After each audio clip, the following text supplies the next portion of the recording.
So let's talk the politics. Joining us now once again, two seemingly kind-hearted but truly hardcore political consultants, Joe Listingi of the Chatterton Group and Kristen Soltis of the Winston Group. Good to see you both. I'm getting the feeling I should get a group of my own, but maybe you are it.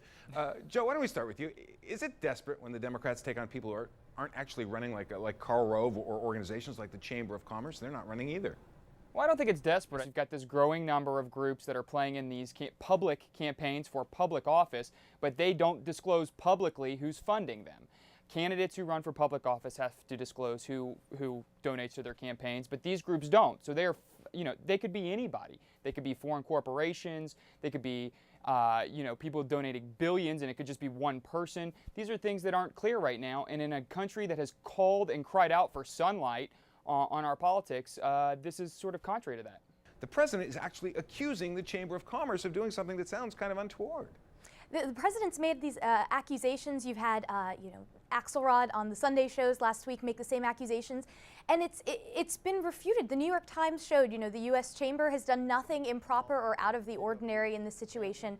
Right now, it's almost bizarre to me as a Republican. I was very concerned that Democrats would want to talk about the economy and how they want people to stay the course, and they've actually turned to this line of argument that I don't think is going to resonate with voters. I don't think people are buying it, and I think it's sort of a gift to Republicans, on the eve of these elections. Let me ask you about that, Joe. Right or wrong, is this going to work? I mean, unemployment's at 9.5%. Does anyone really talk about the Chamber of Commerce over the dinner table?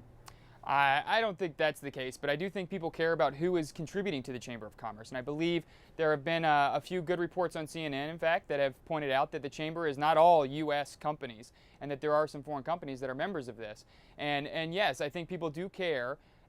Look, in the budget process and everything, there's been a call for sunlight. Who's donating to these members and who's donating to these campaigns? And with this new setup right now, yes, it's not illegal. It's completely fair under the rules, but that's not always the case when we talk about the gray area where there needs to be sunlight here.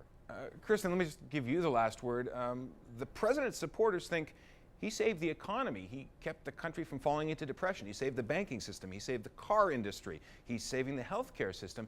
You get the sense the Democrats don't really feel they can run on that, can they? You've had, I believe it was the governor of West Virginia who has, made this symbolic gesture of sort of shooting at the president's agenda. There are Democrats who just don't feel confident running on these last 2 years, and it's because the policies that they passed were so unpopular. And unemployment is still so high that it appears to the average American that things aren't working. And until they turn around, it'll be very difficult for Democrats to claim a record of success they can run on.